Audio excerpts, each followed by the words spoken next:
Hoje, último domingo de mês de novembro, nós estamos encerrando a nossa série de reflexões que temos feito desde o início do mês passado, mês de outubro, a respeito da carta aos Hebreus. Os hebreus receberam a palavra de Deus em meio a tudo de ruim que enfrentavam. Eram cristãos como nós, gente que decidiu seguir a Jesus por reconhecê-lo como Filho de Deus, como Deus que se fez carne, habitou entre nós para nos salvar. Os hebreus, como cristãos, enfrentaram perseguição do Estado, perseguição da cultura, adversidades e lutas constantes, contínuas, lutas que muitas vezes se repetiam e se repetiram ao longo de anos. E a palavra de Deus veio a eles no meio de tudo isso que enfrentavam. O que mostra para nós que Deus fala conosco mesmo quando nós estamos enfrentando as adversidades. Deus não fala com a gente só no meio da adversidade, mas Deus fala com a gente no meio da adversidade. Mas a palavra de Deus aos Hebreus não foi uma palavra que massageava o ego dos hebreus. Enfrentavam lutas e adversidades, é verdade, mas Deus não trouxe uma palavra para massagear o ego deles. A palavra também não foi uma palavra para incentivá-los a se isolarem e se protegerem do mundo, porque o mundo era mau. Deus também não trouxe uma palavra de isolacionismo, isolamento, uma palavra de colocá-los dentro de uma bolha, porque Deus protegia e cuidava e não era para se envolver com o mundo. Deus não trouxe essa palavra aos hebreus. Não foi uma palavra nem sequer para motivá-los a olhar para dentro de si mesmos e encontrar a força que precisavam. Deus também não trouxe uma palavra que os fazia olhar para si. Como cristãos, tanto os hebreus quanto nós, somos exortados a prestar atenção na palavra de Deus, para nós não errarmos a direção. Somos encorajados a descansar nele, na certeza de que é ele quem cuida de nós. E junto com os hebreus fomos advertidos a incluir no nosso cardápio salada e feijão, sairmos do leitinho, sairmos do mingau. Junto com esses irmãos, ouvimos Deus nos dizer para avançar, para jamais retroceder, para jamais esquecer dos seus ensinos, para vivermos pela fé, mas aplicarmos a nossa fé no nosso dia a dia, no dia a dia da adversidade. Esta fé precisa ser vista e vivida. Afinal, recebemos um reino inabalável. E um reino inabalável, apesar de todo o abalo ao redor, este reino inabalável precisa fazer com que eu e você, assim como os hebreus, consagrem suas vidas ao Senhor, independente da circunstância, independente do contexto, independente das adversidades. Então, vimos que os hebreus foram encorajados, foram advertidos, foram exortados, foram admoestados, e esta carta termina com uma instrução a 4 práticas, que para quem está em perseguição, para quem está sofrendo adversidades, para quem está enfrentando batalhas e guerras duradouras, mais parecem loucura, parecem não ser apropriadas para esse tipo de contexto e de momento. Parece que não são as melhores práticas a serem ditas para quem está vivendo o que os hebreus estavam vivendo. Mas a gente precisa se lembrar, quem está dando essas instruções é o Deus dos hebreus. Quem está dando essas instruções para nós nessa noite é o nosso Deus, o Senhor dos senhores, o Rei do universo. Ele é quem dá as instruções. São a palavra de Deus para os seus filhos e para as suas filhas, que, como vimos aqui mesmo nesta carta, Deus só corrige a quem Ele ama. São para todos quanto decidiram seguir a Jesus. Os hebreus decidiram seguir a Jesus e por isso recebem estas instruções que veremos nessa noite. São para eles, mas também são para nós. São para os cristãos de ontem, mas também são para nós, para a nossa realidade, os cristãos de hoje, até a última geração, aquela que um dia haverá de ver Jesus Cristo vindo nas nuvens com poder e glória. Para entendermos quem são estes hebreus e como esta palavra, essas instruções do capítulo 13 chegam para nós, eu quero convidar você rapidamente a ler comigo, e o pessoal da projeção vai nos ajudar, em João capítulo 6, no final deste capítulo, nós vamos ver um momento em que os discípulos de Jesus, eles são confrontados com as palavras de Jesus. E diz assim, em João 6, a partir do verso 60, muitos dos discípulos disseram, sua mensagem é dura, quem que é capaz de aceitá-la? Jesus, sabendo que seus discípulos reclamavam, disse, isso os ofende?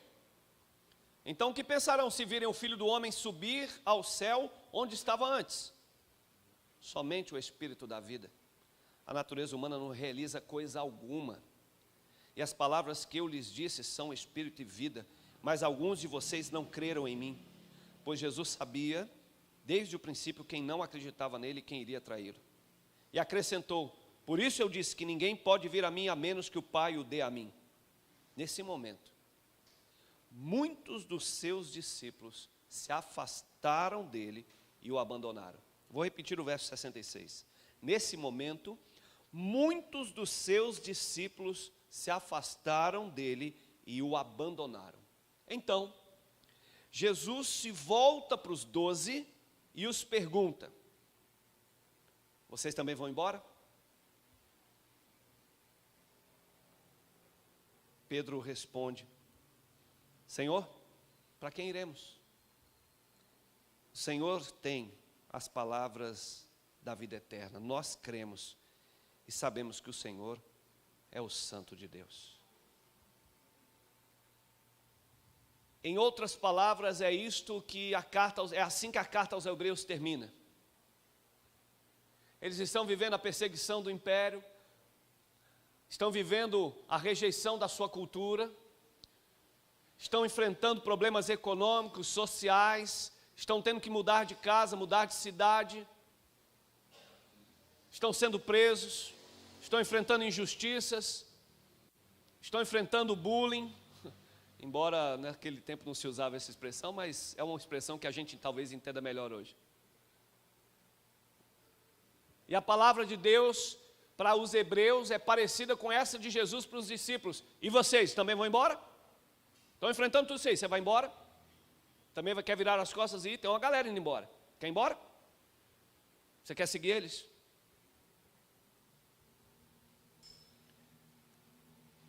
Assim começa o capítulo 13 de Hebreus. Continuem a amar uns aos outros como irmãos.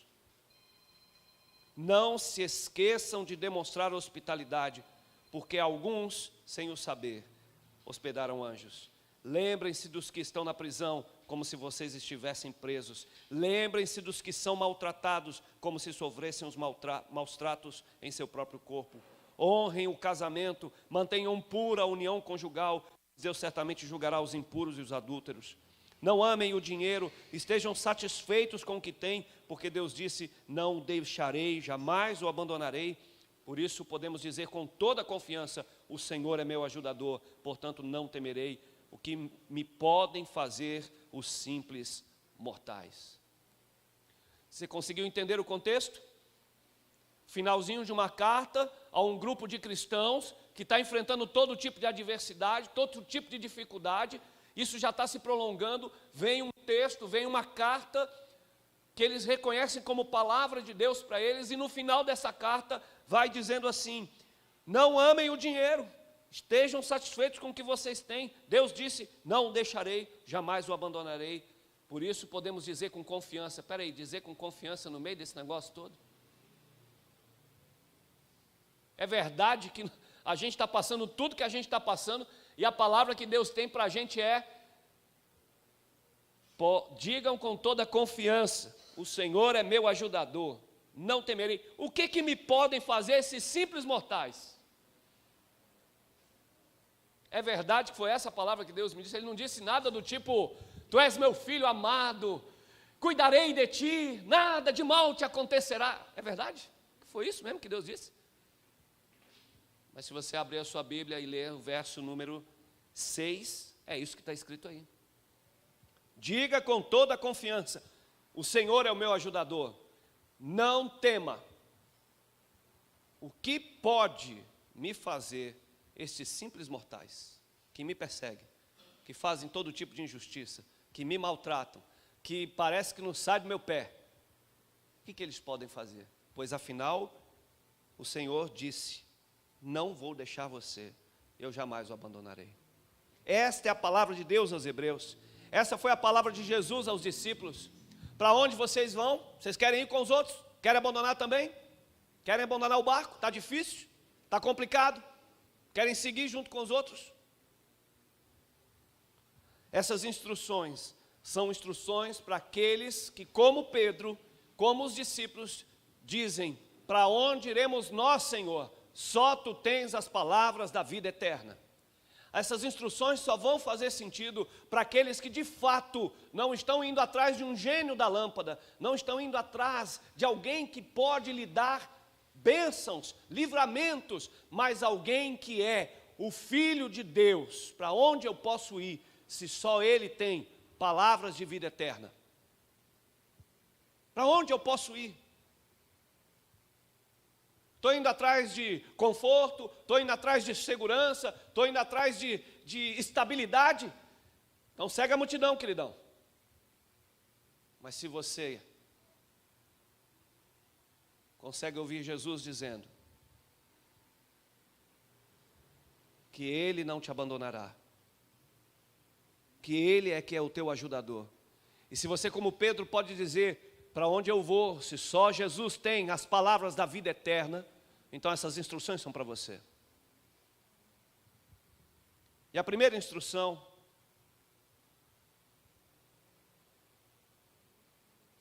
é amar a Deus sobre todas as coisas. É verdade que o capítulo 13 começa dizendo: continuem a amar uns aos outros como irmãos. Mas ao ler todo o capítulo, a impressão que a gente tem é que o escritor da carta, ele entra de sola, ele entra de vez, muito rapidamente, em instruções práticas. Mas quando você lê todo o capítulo, lá no verso 20, a gente vai ver ele dizer por que dessas outras instruções práticas. E por isso, toma a liberdade para a nossa reflexão de começar compartilhando a primeira lição, a primeira instrução prática para aqueles que, como Pedro, dizem: para onde eu irei se só tu tens as palavras de vida eterna? Tu és o Cristo, o Filho do Deus vivo, tu és o meu Senhor, tu és o meu Salvador. Para estes, a primeira instrução é, na verdade, descrita aí no verso 20, quando ele diz: e agora, que o Deus da paz, que trouxe de volta dos mortos nosso Senhor Jesus, o grande pastor das ovelhas, e confirmou uma aliança eterna com o seu sangue, os capacite em tudo que precisam para fazer a vontade dEle, que Ele produza em vocês, mediante o poder de Jesus Cristo, tudo que é agradável a Ele, a quem seja a glória para todos sempre. Amém. Quando o escritor usa aqui no início do verso 20 a expressão "e agora", é como se ele estivesse pegando todo o conjunto de instruções e dizendo: você está entendendo por que eu estou te dando essas instruções? Porque o teu Deus vive. E eu e você fomos instruídos, assim como os hebreus foram instruídos, a amar a Deus sobre todas as coisas. Jesus, ao próximo de terminar o seu ministério, nas últimas instruções que deu, nos últimos embates que teve com fariseus e religiosos do seu tempo, Mateus registra esse último, quase último embate de Jesus com os religiosos. Lá no capítulo 22, Jesus olha, os fariseus então haviam discutido com os saduceus e aproveitaram aquele momento para questionar a Jesus e fazer uma pergunta dizendo: mestre, qual que é o maior mandamento da lei de Moisés?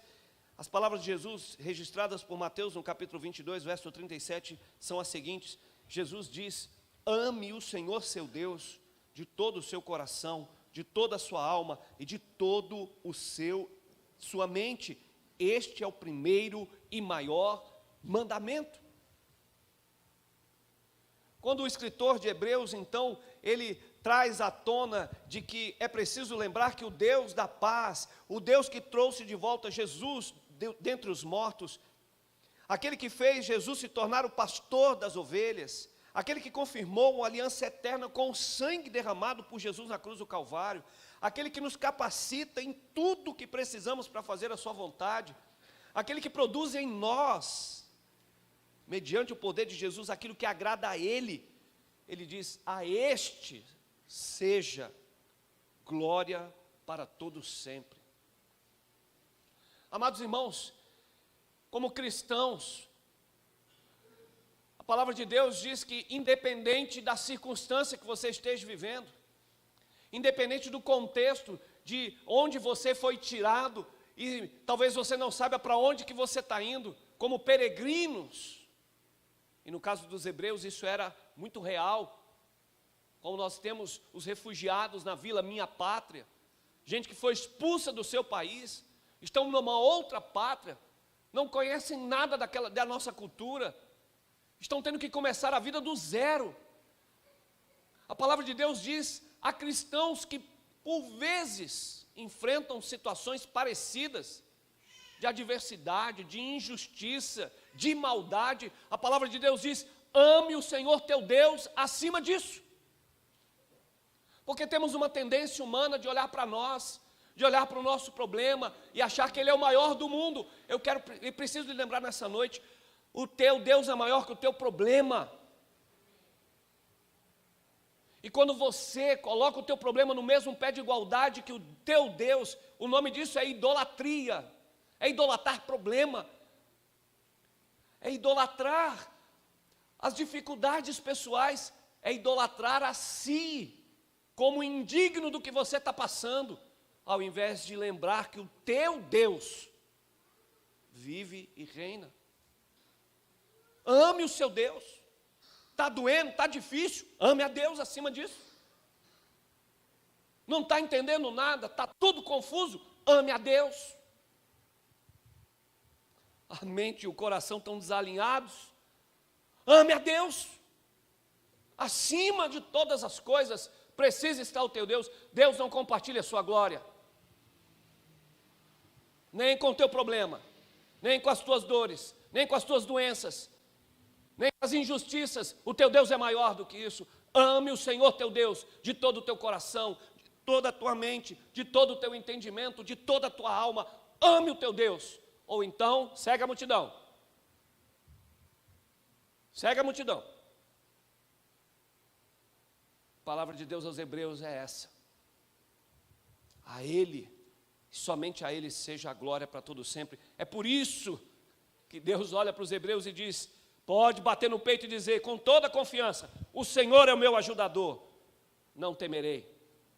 Pode bater no peito, não é por causa de você não, não é porque você é capaz, não é porque você, não, porque o teu Deus é inigualável. Não há outro Deus como o nosso Deus.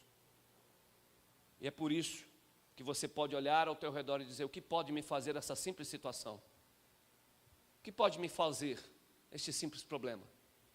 O que pode me causar esta simples confusão? O meu Deus é o Senhor do universo. O teu Deus é o teu ajudador.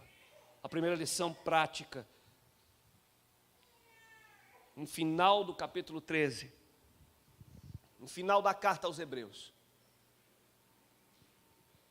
é sem dúvida nenhuma a lição mais preciosa que precisamos resgatar todos os dias em nossa vida.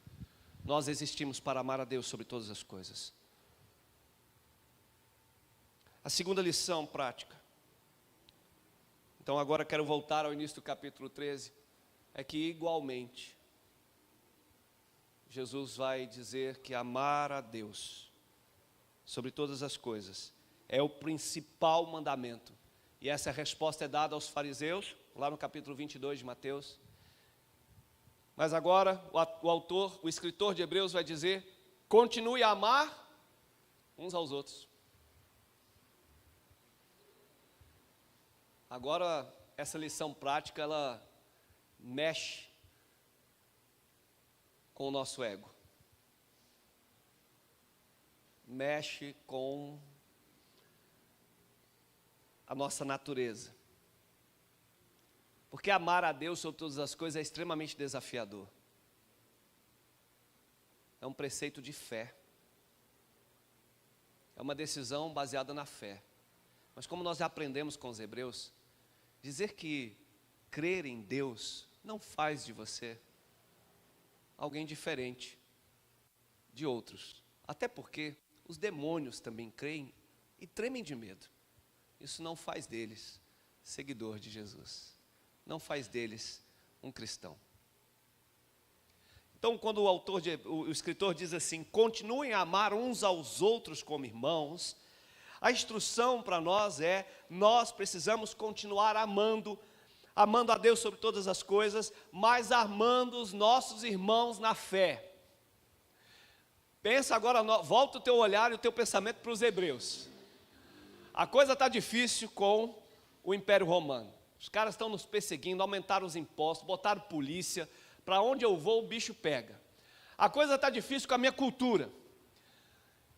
Eu cresci com esses caras, mas só porque agora eu sou cristão e não sou mais judeu, o cara não me vende mais as coisas. O cara fecha a porta, o cara arruma problema e bota a culpa em mim. Minha família não me recebe mais em casa, fazem almoço e nem me chamam, eu fico sabendo pelos outros que eles fizeram. Eu sou colocado de lado, sou escanteado, só porque eu sigo a Jesus. Aí eu encontro alguns seguidores de Jesus, outros irmãos e irmãs, e não satisfeito. Pô, não é que tem uma galera lá que também não bate muito?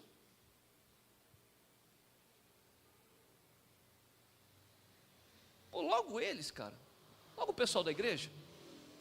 Poxa, o Império Romano eu até entendo, um bando de pagão.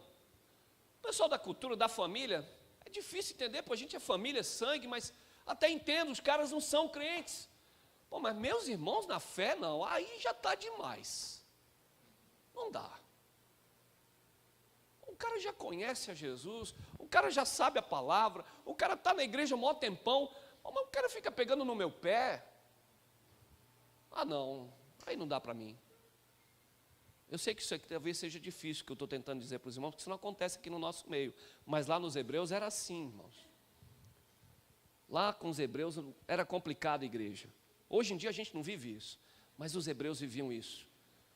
Os caras se reuniam com a igreja, e aí às vezes iam com aquela expectativa de que o céu ia descer, né? A fumaça ia encher a casa, ia ser só glórias e aleluia. Aí quando ele abre o olho, tem o irmão olhando para ele assim, cruz credo, o que é isso aí?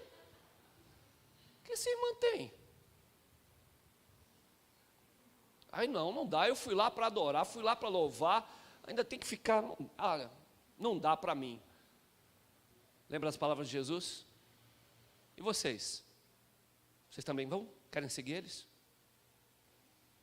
Vocês também querem ir? É difícil? Está complicado? Querem ir? Tem uma galera indo. Vocês querem ir embora também? Mas para aqueles que decidiram seguir a Jesus, prosseguirem fiéis, unidos e obedientes àquele que por nós morreu, que por amor deu a sua vida por nós, que pagou o preço do nosso castigo, que nos escolheu para segui-lo, e a quem nós chamamos de Senhor, Mestre e Salvador. Por causa deste Senhor, a palavra de Deus disse, ame os seus irmãos na fé. Continue amando esse irmão. Está difícil, está complicado, mas continue amando. Não está entendendo? Não está ajustando, mas continue amando. Ame seus irmãos na fé. E ele vai complementando o verso 2, ele diz, não esqueçam de demonstrar hospitalidade, porque talvez a primeira coisa que acontece é quando a coisa não está dando muito certo, a gente já fecha a porta, já não abre mais a casa da gente. Ah, não, tudo bem, olha, não dá. Não dá para os romanos, não dá para os judeus, mas aí também essa galerinha que está no meio da igreja aí que fala, olha, aqui em casa só vai entrar quem eu quero. Aí a instrução de Deus ele diz assim, ame seus irmãos e abra a sua casa para ele. E aí, irmãos, aguenta essa? Zaqueu, desce depressa que convém que eu coma na sua casa. O ano está acabando. Quantos irmãos da sua igreja você convidou para dentro da sua casa?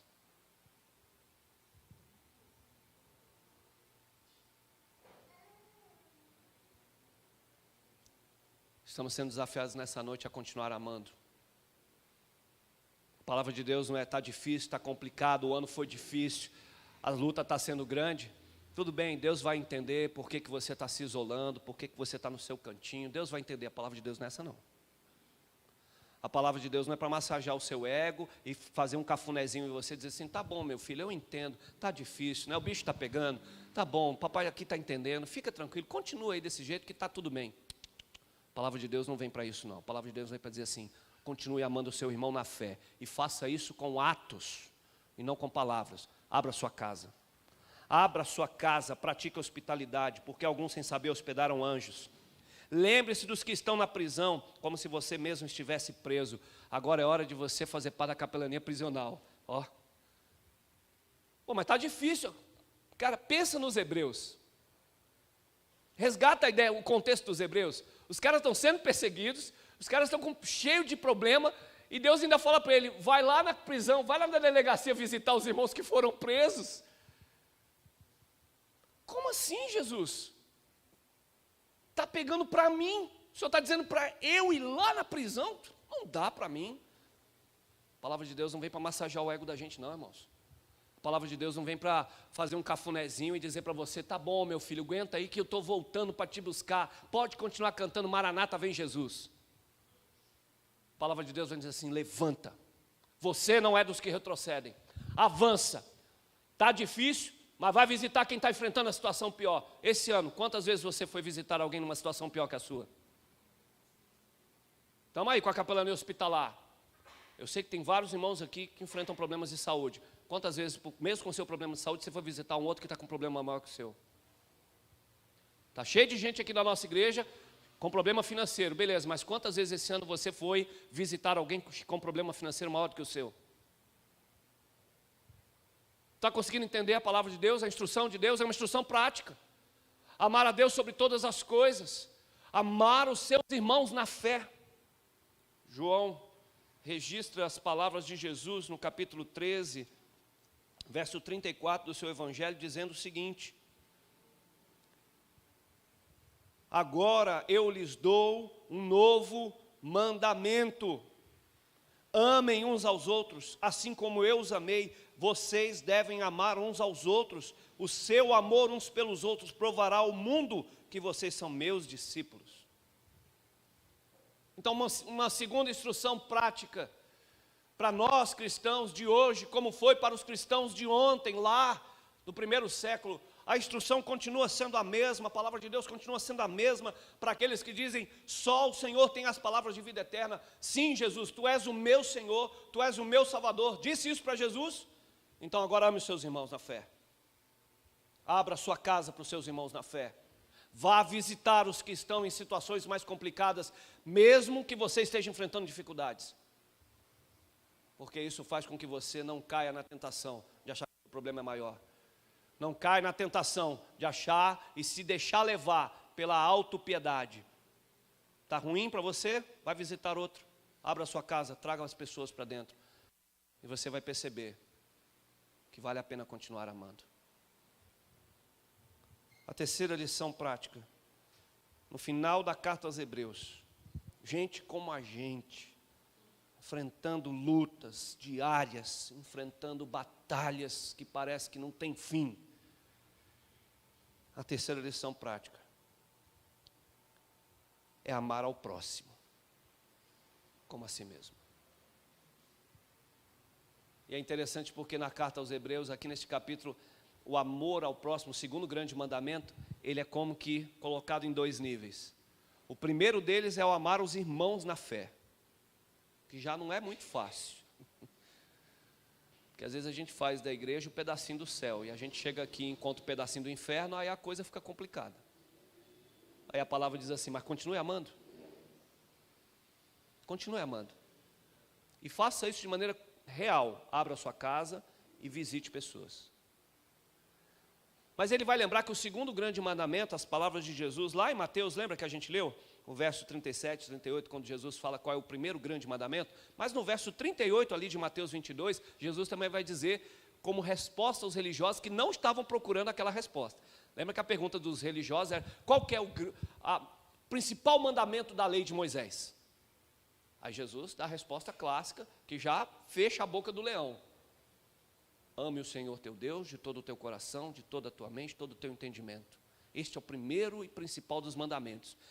Se Jesus tivesse parado ali, ele tinha saído muito bem na resposta. Mas o nosso Jesus não é alguém que se sai muito bem. Ele é o Senhor. Ele é a sabedoria, a palavra que se fez carne. Ele é o Logos de Deus. E aí Jesus completa na sequência. Mas vocês estão achando que é só isso?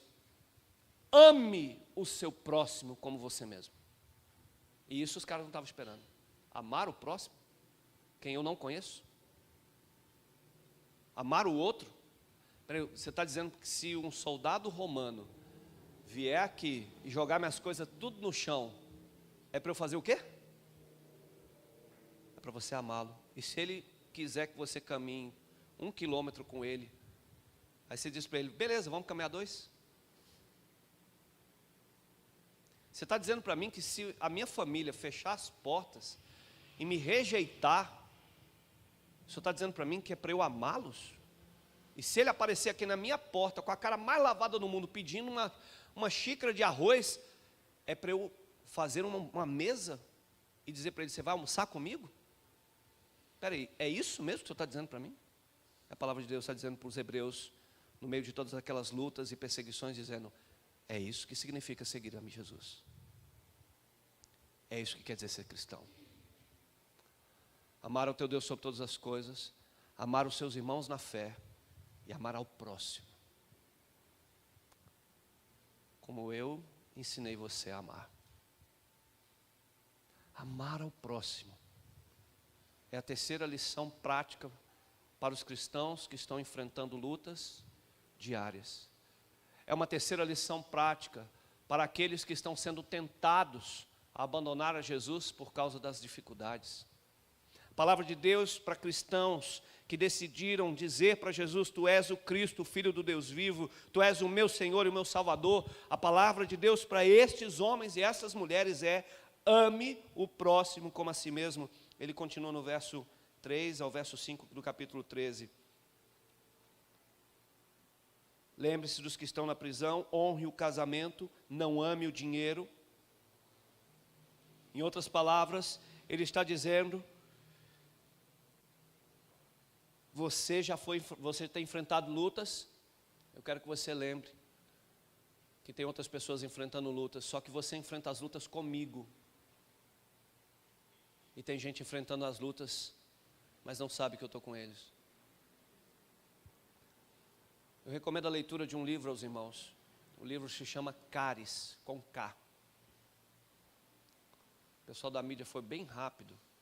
Eles vão dar um Google, vão encontrar a imagem, vão colocar na tela e você vai ver o livro. Vamos ver. O nome do livro é Caris. A autora desse livro é Deborah Cornfield. Foram missionários muitos anos.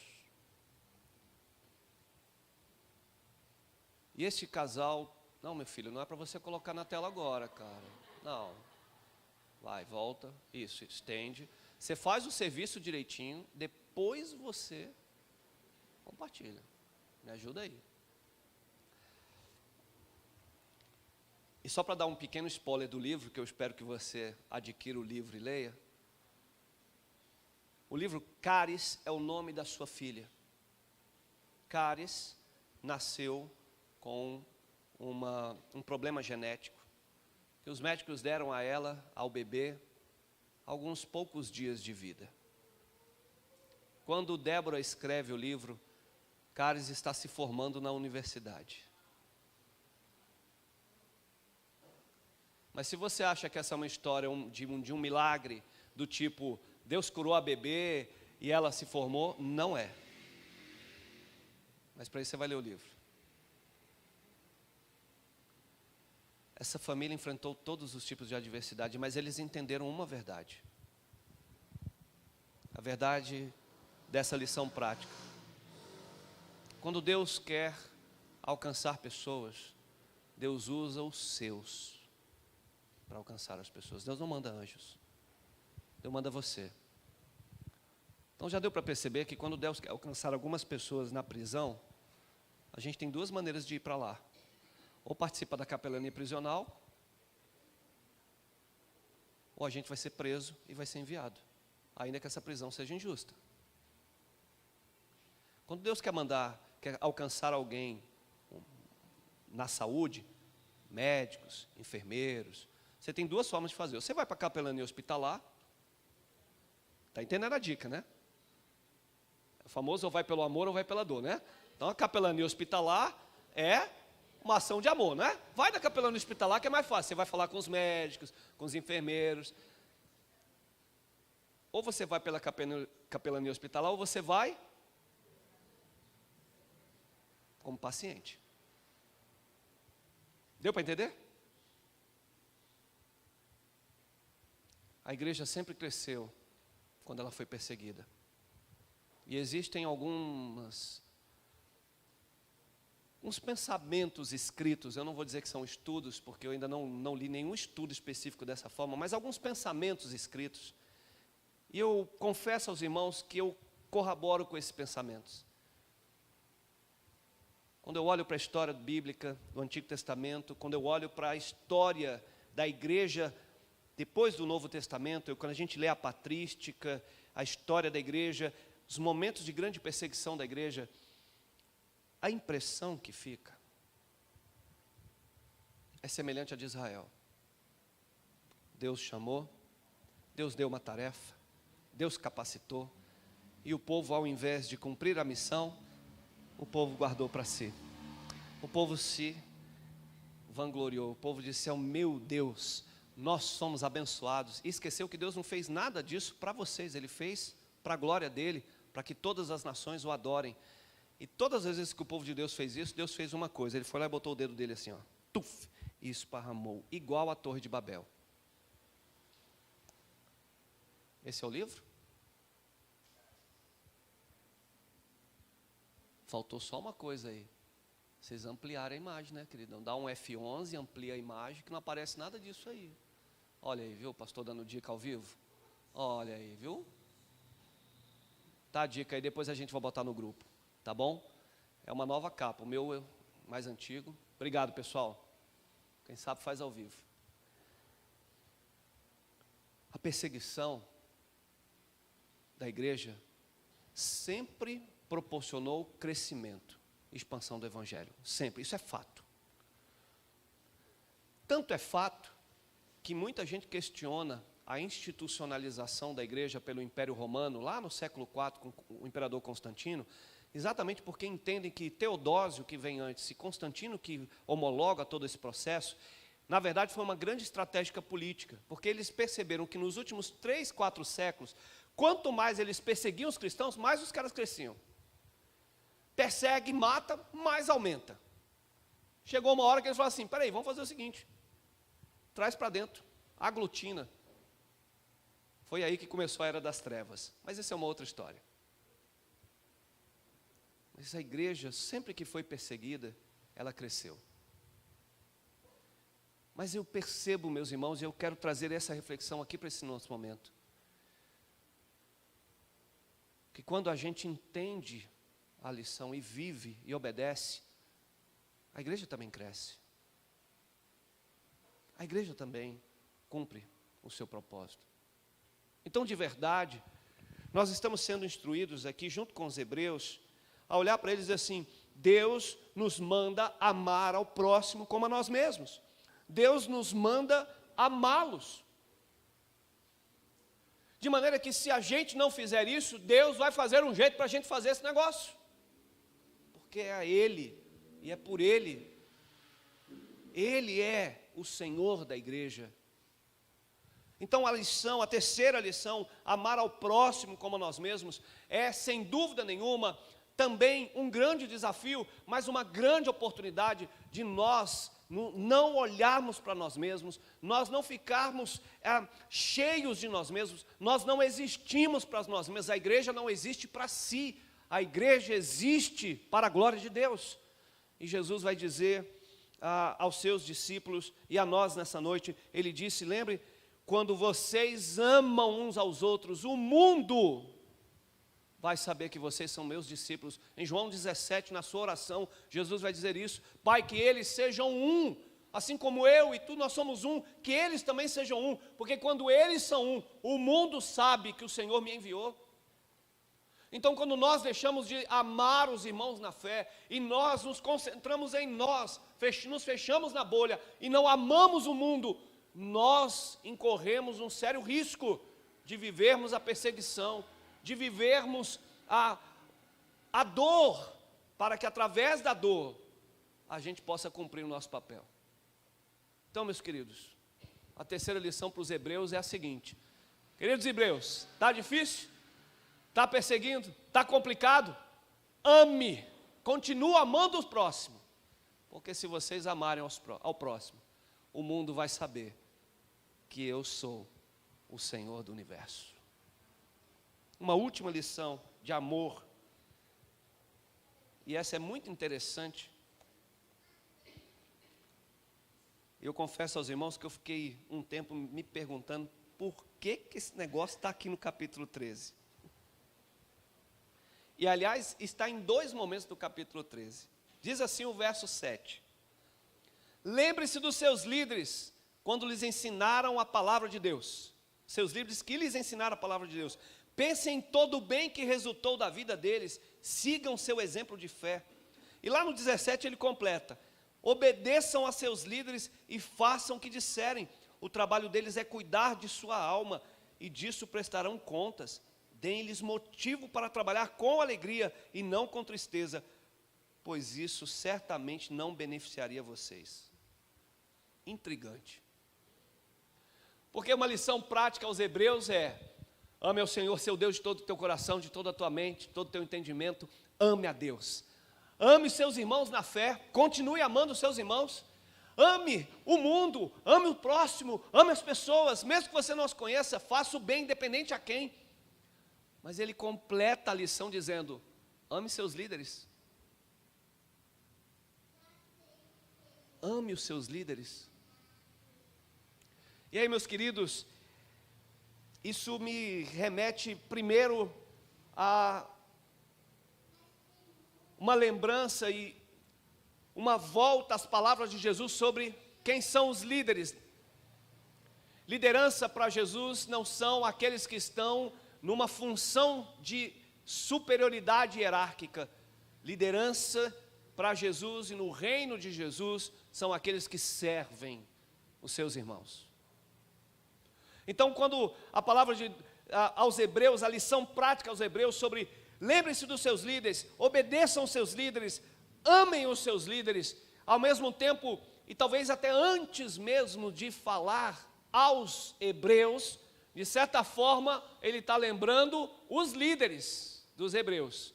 Vocês não estão aí para fazerem como os romanos ou como a cultura de vocês. Vocês estão aí para seguirem o meu exemplo.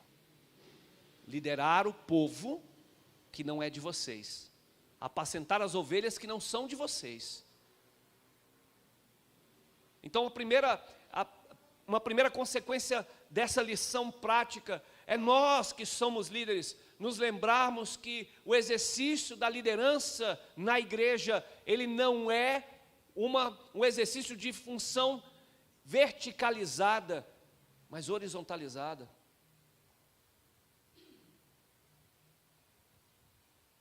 E a lição para o povo de Deus é ame seus líderes, porque eles estão sendo instruídos por mim a amar.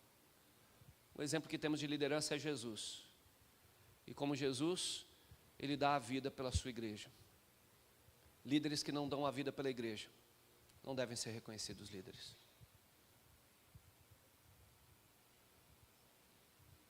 Líderes que não servem para liderar. De certa forma, Deus está cuidando da sua igreja, no meio da perseguição, no meio da adversidade, no meio do caos, dizendo para os seus filhos e para as suas filhas: olhem para aqueles que servem vocês. Eu sei que tem gente aí fora, entre os romanos, no meio da cultura, que se coloca num ar de superioridade e tudo. Não olhe para os seus líderes e não coloque os seus líderes dentro dessa caixinha, porque no meu reino os líderes não têm uma função superior, eles têm uma função de servir. É por isso que vocês têm que amar os seus líderes. Essa é uma tendência da gente, não é verdade? Quero abrir o meu coração para os irmãos. Eu pareço que tenho sangue doce para esse negócio. Verônica sabe disso. Normalmente os lugares quando eu chego, novo, a tendência são as pessoas olharem e acharem que eu sou um troglodita, um ditador, um autoritário, sem nem me conhecerem. Mas é porque esse tom de voz, esse jeito de falar com as mãos, essa entonação, eu já vi isso muito. Eu sei, eu conheço isso daí. Foi militar? Está explicado. Está explicado. É isso aí. Sabe o que é isso, irmãos? Você já conviveu tanto com romanos, você já conviveu tanto na sua cultura, que você olha dentro da sua igreja e você usa essa régua para medir. A palavra de Deus aos seus filhos e às suas filhas é: ame os seus líderes, não os coloque dentro da sua caixinha. Ame os seus líderes. Porque a tendência da gente é dizer: eu já conheço bem, já sei como é que é. Alguns irmãos aqui sabem, nós já tivemos algumas conversas nesse nível. Mas aprendi essa lição, e se eu tivesse, imagina se eu fizesse isso com os membros da igreja. 20 anos de pastorado, 4 anos de seminarista. Chegasse para alguns irmãos aqui e dissesse assim: eu sei muito bem que tipo de membro é você. Porque eu olho para toda a minha história e encaixo você lá. Sem eu nunca ter sentado à mesa para comer com você? Sem eu nunca ter ouvido a sua história? Sem eu nem saber de onde você veio? O que você já sofreu? O que você já enfrentou? E eu simplesmente olhar para você e dizer assim: eu sei bem que tipo de membro é você. A palavra de Deus à igreja é: ame. Continue amando. Porque o amor cobre uma multidão de pecados. Porque o amor, ele faz com que a gente não coloque as pessoas dentro das nossas caixinhas. O amor abre oportunidades. Oportunidade para as pessoas nos conhecer, oportunidade para conhecer as pessoas. O amor aproxima. O amor perdoa. O amor une. A palavra de Deus aos Hebreus, no meio da diversidade, da perseguição, da luta constante, das suas crises, a palavra de Deus é: continue amando. A palavra para nós nessa noite não muda, porque a palavra de Deus permanece para sempre. A palavra de Deus é: ame. E amar os líderes tem uma outra questão importante. Uma segunda aplicação prática desta lição é que quando a gente ama os líderes que Deus colocou na igreja, nós estamos também reconhecendo que quem governa a igreja é Deus. Quando nós amamos os nossos líderes, mesmo quando eles erram, e a gente continua amando, a gente reconhece que nós estamos submissos ao pastor, ao sumo pastor. Me recordo, estava no início do meu ministério. Aliás, estava no meu último ano de seminário. Ou eu estava no último ano do seminário, ou já estava no ano seguinte ao término do seminário. Eu estava naquele limbo, Adrian, que o cara não é mais seminarista, mas também não é pastor. Aí ele vai pregar, o pessoal diz assim: é o seminarista? Não, ele já terminou o curso. É o pastor? Não, ele não foi ordenado ainda. Então estava naquele limbo ali entre o término do curso e a ordenação pastoral. E nós enfrentamos uma luta muito grande com o nosso pastor.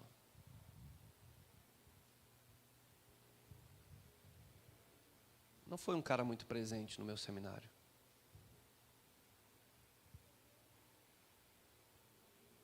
E quando surgiu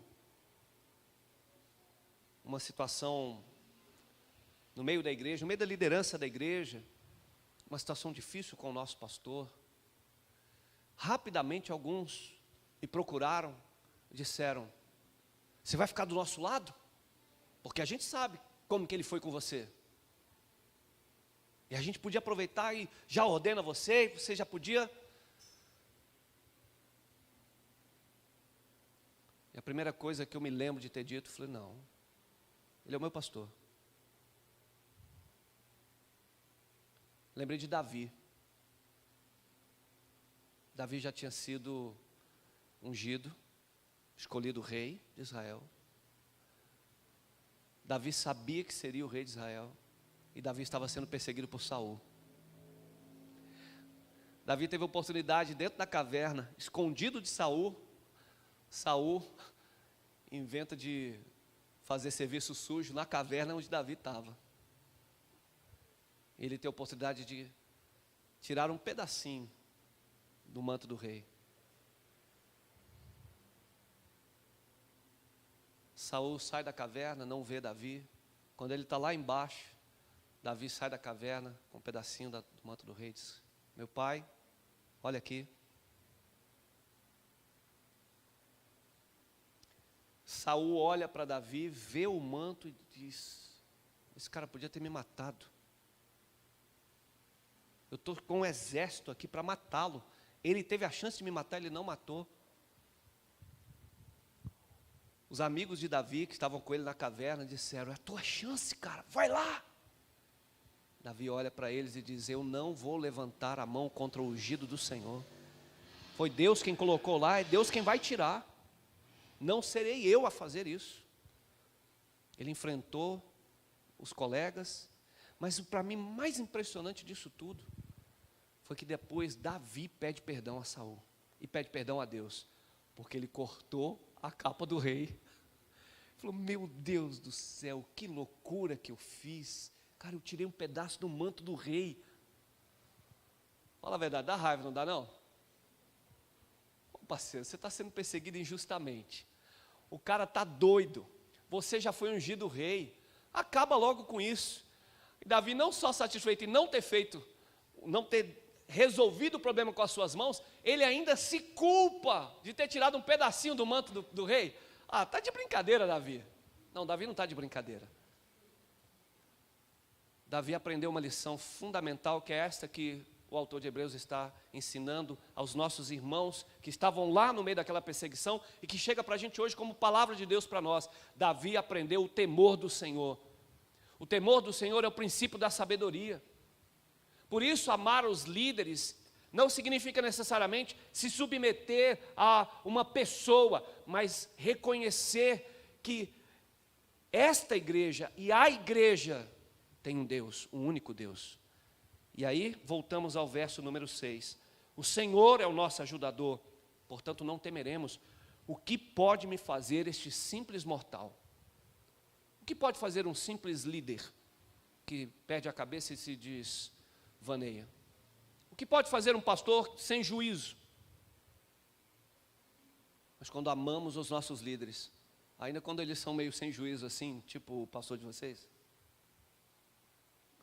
a gente na verdade está reconhecendo que do Senhor é a terra e tudo que nela há, o mundo e todos que nele habitam. A gente está reconhecendo que o Senhor é que é o nosso pastor.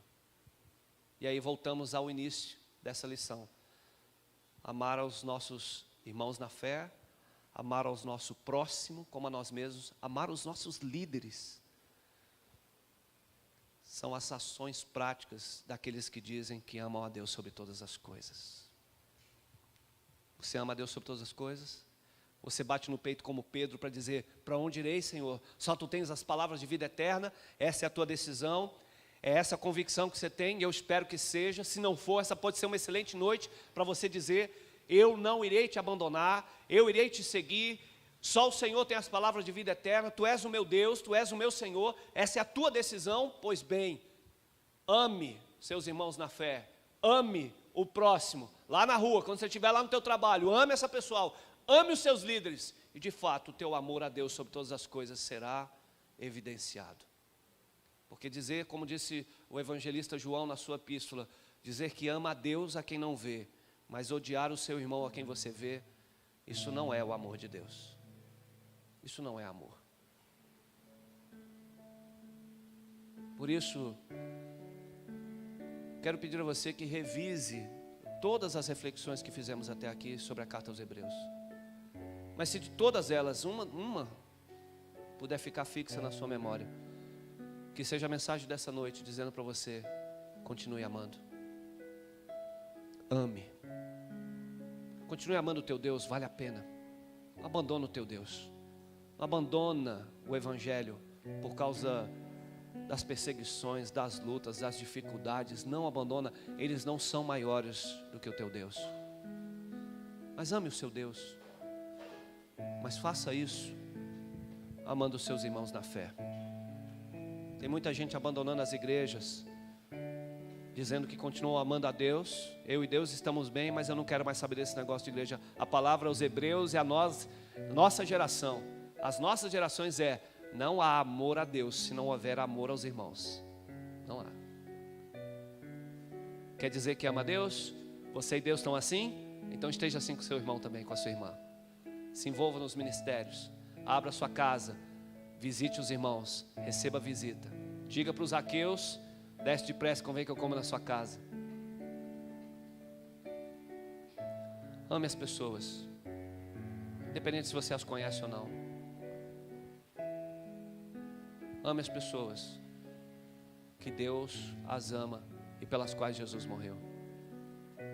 Ame os seus líderes, apesar deles serem assim, maluquinhos, doidos, varridos. Foi Deus que deu. Agora aguenta, agora ama. Ame os seus líderes, por reconhecer que um só é o bom pastor, que é Cristo. Quer continuar amando? Quero convidar você a orar ao seu Deus nessa hora, com a canção que vamos entoar, dizendo para Deus que você vai continuar amando. Vai sair daqui amando. E amar significa ser bênção na vida das pessoas ao nosso redor. Vamos colocar de pé.